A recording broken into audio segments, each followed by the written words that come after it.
She wrote, Allahu Akbar, Texas, a new Sharia city near Dallas. This is how no-go zones begin. This is how the West falls. Radical Imam Yasir Qadi, a terror-linked extremist, is now building Epic City, a 1,000-plus home of Islamic stronghold just 30 minutes from Dallas, complete with Sharia-compliant schools, a mosque, and commercial hubs. And he's selling it to non-Americans, pushing an Islamic separatist agenda right here in the heart of Texas.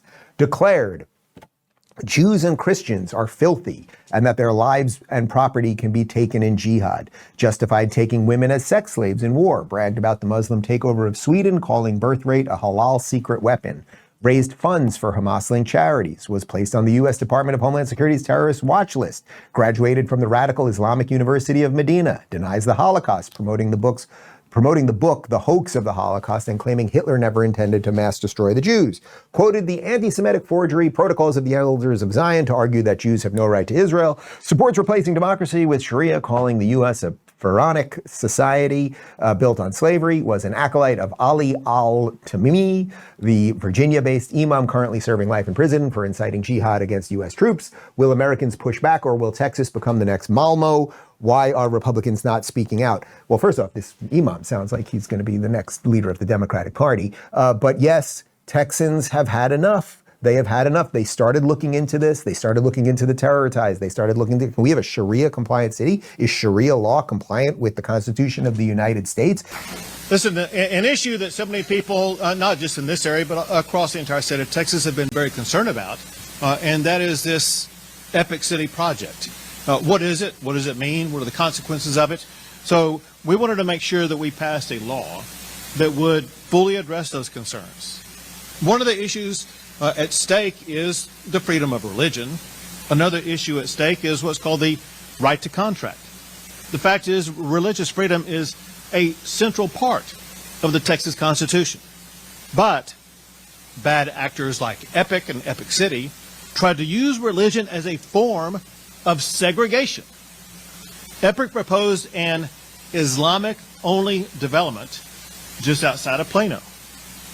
They provided that buying property in the development was structured so that only Muslims would be able to buy that property. They also structured it so that owners who had bought it, a piece of property there, but wanted to later sell it to someone, they were required to sell it only to people who were Muslim, or either sell it back to Epic City. That is blatant religious discrimination. The development was structured in a way that requires anybody who bought a lot there to abide by Sharia law. That is illegal in Texas. It violates our laws and our values, and imposing Sharia violates the Texas Fair Housing Act.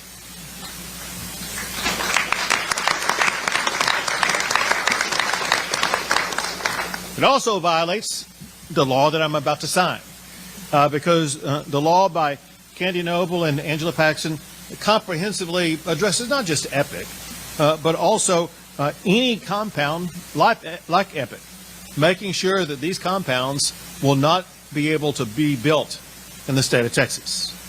This law prevents them from creating no-go zones.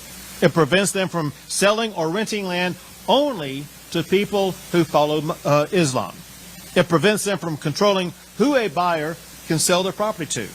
It requires disputes to be resolved by Texas law and Texas courts, not Sharia law.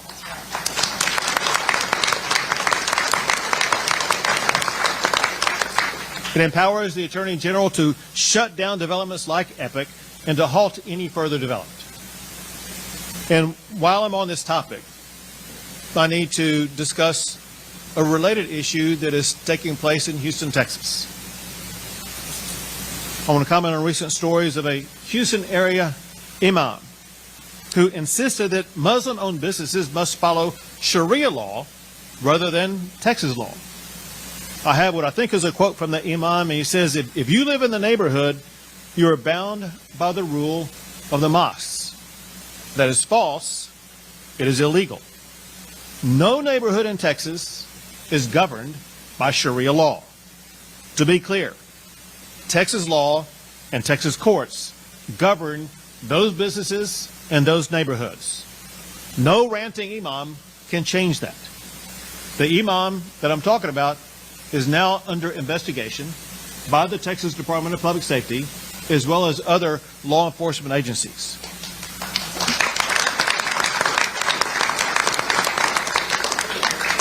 The bottom line of all this is this. Imposing Sharia law and principles is illegal in Texas, whether it be on homeowners or businesses. And we will ensure that we have the laws in place that will prevent that, as well as the law enforcement in place to prevent that. So now I'm going to sign this bill 4211.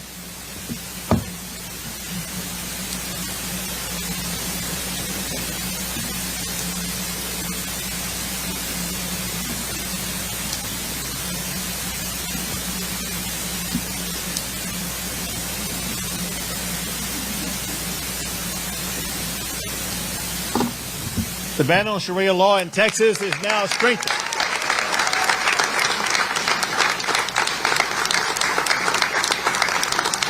But here are two Muslims in Michigan talking about how when they create these cities, that they can use loopholes to make sure that non-Muslims won't show up.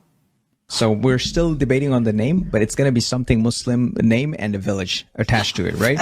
The names of the streets, Khalid ibn al-Walid, Tariq bin Ziyad, like all the great conquerors. Like people need to Google those conquerors, and then we want to have different sections like Andalusia, this, that, like all our past glories, and we want to bring it back. The way what we're doing, brother, like you cannot make it exclusive, like non-Muslims not allowed, kuffar not allowed. What we're doing, there's something called association fee. I don't know what it's called in Dubai. Like your maintenance fee that you pay yearly, cutting the service fee, to cut the grass, to remove the snow and whatnot. So that service fee will put there 75% of the service fee you're paying goes to the masjid. Brother, we're putting an application now where we're selecting the names of the streets in the United States of America. Do I have to comment on this? I mean, do you see what they are doing? They're telling you, here's how we're going to cheat the system.